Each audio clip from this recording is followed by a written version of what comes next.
Time to first byte was 7.8 seconds on the dashboard.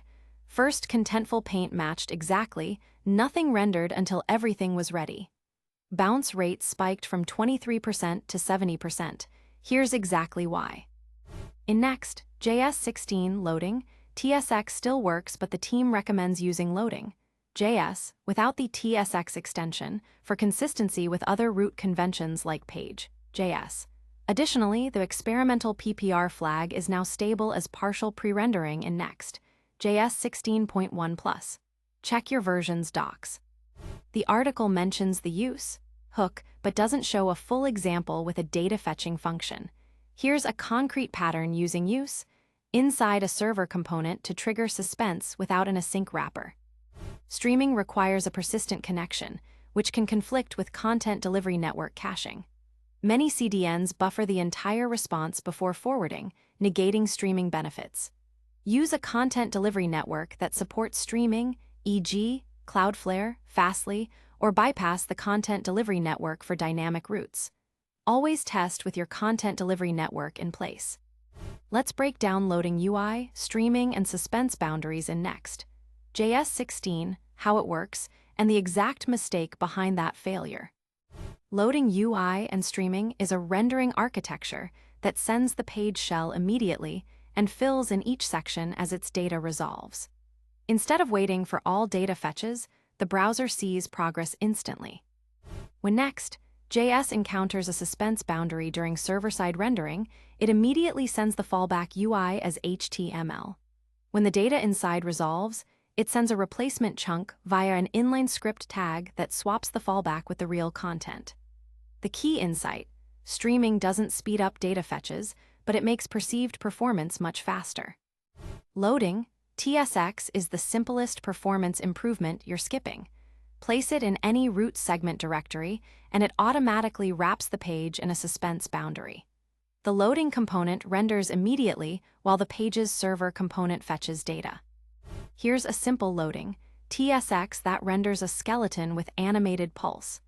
Notice the second example shows what not to do: never fetch data inside loading.tsx, it's meant to render synchronously. For pages with multiple independent data fetches, use granular suspense boundaries inside the page component. Each section streams independently. A slow report won't block the user profile or sales chart. Here, user profile renders immediately, no suspense. Sales chart streams after its data resolves, and slow report streams independently without blocking the others. React 19 introduces the use hook, which unwraps promises inside the render function. When called inside a suspense boundary, it triggers the fallback automatically. No async server component wrapper needed. The use hook reads the promise value. If the promise is pending, it throws to the nearest suspense boundary, which shows the fallback. When resolved, the component re-renders with the data. A common mistake is structuring data fetches sequentially. With parallel fetches using promise-all, the total wait time is the max of all fetches. But even parallel fetches don't help TTFB without suspense. The page still waits for all before rendering. Combine parallel fetches with suspense boundaries for the best performance. The first example fetches sequentially, adding up the times. The second uses promise-all to run fetches in parallel, reducing total wait time to the slowest fetch. Googlebot renders JavaScript and waits for content to settle. However, loading skeletons are not indexed. Ensure your most important content like headings and main text are outside suspense boundaries so Googlebot sees them immediately. When a fetch fails inside suspense, the error propagates to the nearest error boundary. Without one, the entire page crashes. Always pair suspense with error boundaries and consider granular error boundaries for isolated sections. Here, the slow report is wrapped in both suspense and an error boundary. If the report fetch fails, only that section shows an error state, while the rest of the page continues working. Partial pre-rendering, PPR, solves the caching streaming interaction. It pre-renders the static shell at build time and streams dynamic content at request time. Enable it per route by exporting experimental PPR equals true. With PPR enabled, the heading and welcome message are pre-rendered at build time and cached. The dynamic sales data streams at request time, giving you cached nav and streaming content simultaneously. Streaming falls between SSR and ISR. Use streaming for pages with mixed speed data, some fast, some slow. For all fast or all static pages, SSR or ISR may be simpler. Standard metrics need reinterpretation. With streaming, TTFB is the skeleton HTML. What matters is when each section renders. Use the Performance API to mark when specific content appears. This code marks when the report component renders, allowing you to measure the actual load time for that section. Use Web Page Test's film strip view to see progressive paint events. Here's the production setup. Every route gets a loading.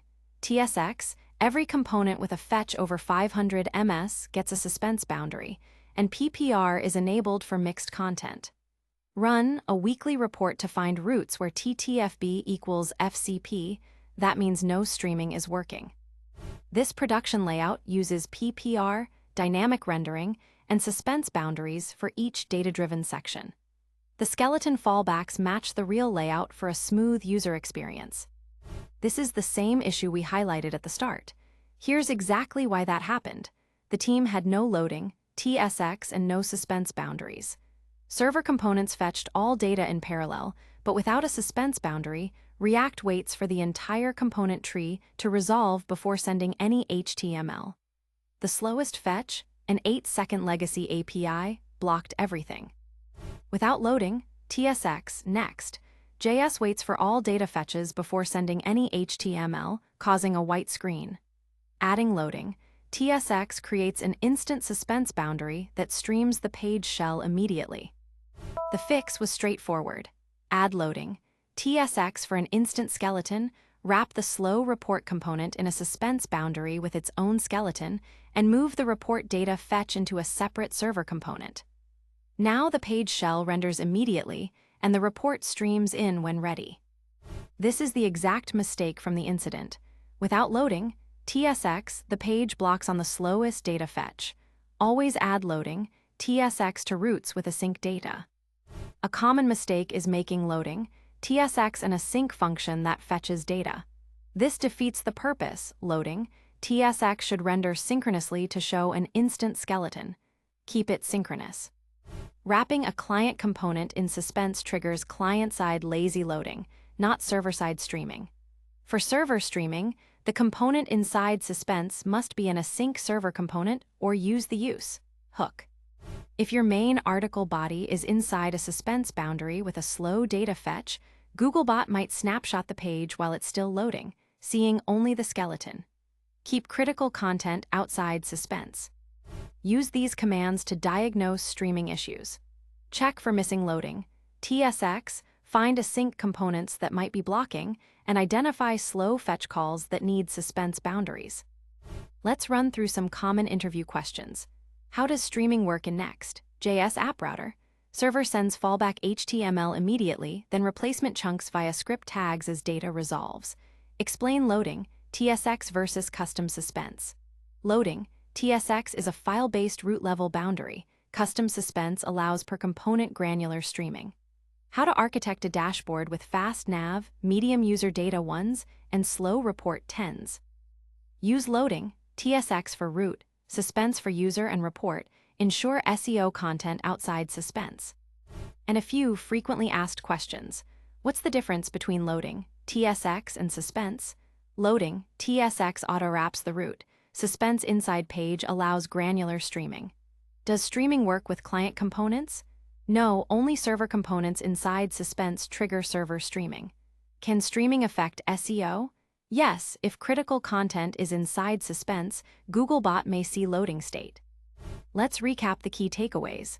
Add loading, TSX to every route with data fetches. Use granular suspense for slow components. Keep critical SEO content outside suspense. Combine parallel fetches with suspense. Ready to go deeper? Up next, error handling in Next.js 16. Error JS not found, JS and global errors, then metadata and SEO in Next.js 16. From basics to dynamic OG images, then deploying Next.js 16. Versal, self-hosting and static export, and dynamic routes, route groups, and advanced routing patterns. Find them all at TheCodeForge.io. Thanks for watching. The full article and code examples are covered in detail at TheCodeForge.io.